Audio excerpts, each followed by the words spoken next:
Selamat datang di channel Saur Manuk. Ya, semoga kita tetap selalu sehat di tengah wabah corona ini dan tetap bisa beraktivitas eh, dan melanjutkan hobi kita di kicau mania ini. Gitu. Kali ini saya akan membahas tentang perawatan trotolan murai. Itu cara perawatan eh, anakan murai hingga mabung pertama, seperti itu.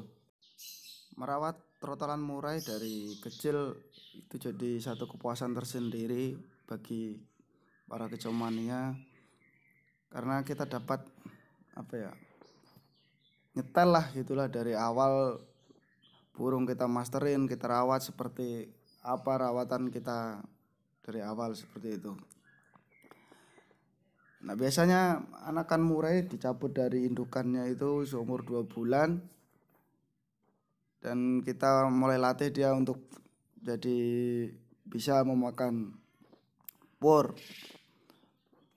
Awalnya untuk pur halus menuju ke pur yang agak kasar dan menjadi pur kasar setelah gede gitu.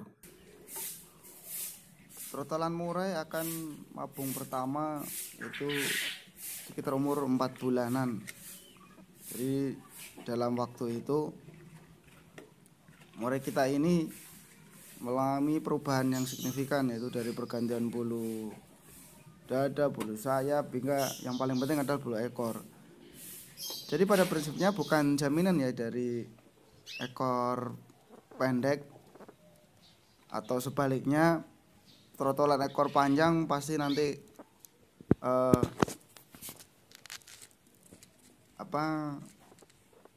setelah mabung ekornya jadi lebih panjang. Belum tentu. Ada juga murai yang pada saat trotolan itu berekor pendek, namun setelah mabung pertama dia akan memiliki ekor yang panjang. Jadi tergantung gen dari burung tersebut dan cara perawatan kita seperti itu. Dan juga ada kecoman yang bertanya-tanya, saya punya trotolan ekornya lumayan panjang kok setelah mabung malah pendek." Gitulah. Itu ciri apa? Itu faktor utama yang membuat seperti itu adalah faktor perawatan dari kitanya seperti itu. Terutama tentang pakan. Ada sebagian kecomannya yang mengatakan bahwa memberikan murai trotolan itu jangan banyak-banyak jangkriknya atau jangan-jangan banyak ulatnya gitu loh. Itu nanti cepat birahi. Kalau menurut saya itu kurang benar. Kalau menurut saya pada saat kecil ini burung murai kita harus berikan gizi yang full, karena tahu dia emang belum birahi begitu loh. Jadi pada saat perawatan awal itu kita berikan full EF, kita berikan agak banyak sehingga pertumbuhan dan kecukupan kebutuhan dia akan terhadap gizi protein itu terpenuhi, sehingga pertumbuhan bulu, pertumbuhan badannya, pertumbuhan fisiknya itu bagus. Nah, makin lama atau sekitar umur 3 bulanan full EF kita kurangi gitu menjadi lebih jarang, karena biasanya burung sudah mulai bunyi dan mulai ngeplong-ngeplong, sehingga kita akan mulai mengatur pemberian EF kita baik jangkrik maupun ulat. Pada saat mabung juga kita harus perhatikan benar. Itu kita harus meningkatkan kualitas pakan yang kita berikan pada si murai ini. Dan mungkin bisa diberikan tambahan vitamin atau obat-obatan yang bisa dijual di toko burung itulah. Gitu. Selain itu, untuk burung trotolan murai kita juga harus biasakan untuk mandi di keramba gitu. Kita harus ajarkan dia dari kecil sehingga nanti setelah dewasa dia terbiasa untuk mandi di keramba. Ada pro dan kontra, apakah lebih bagus mandi di keramba atau mandi di cebok. Kalau menurut saya lebih bagus mandi di keramba karena dia akan lebih leluasa untuk bermain air gitulah istilahnya.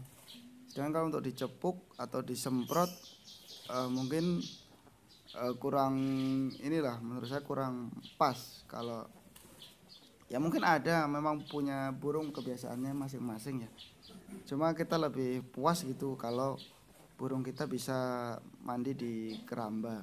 Setelah umur 6 sampai 7 bulan biasanya trotolan murai sudah full berganti bulu atau mabung pertama. Jadi dalam umur ini biasanya burung sedang cakep-cakepnya gitu, bulu mengkilat, ekor panjang, dan suaranya itu sudah kencang gitu, udah berani. Nah di sini kita mulai latih dengan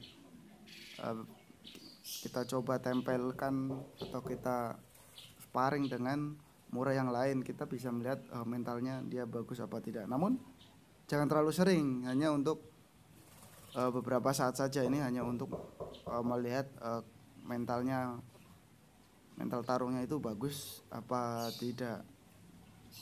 Tadi saya agak lupa bahwa ada satu tahap lagi yang sangat penting, yaitu pemasteran.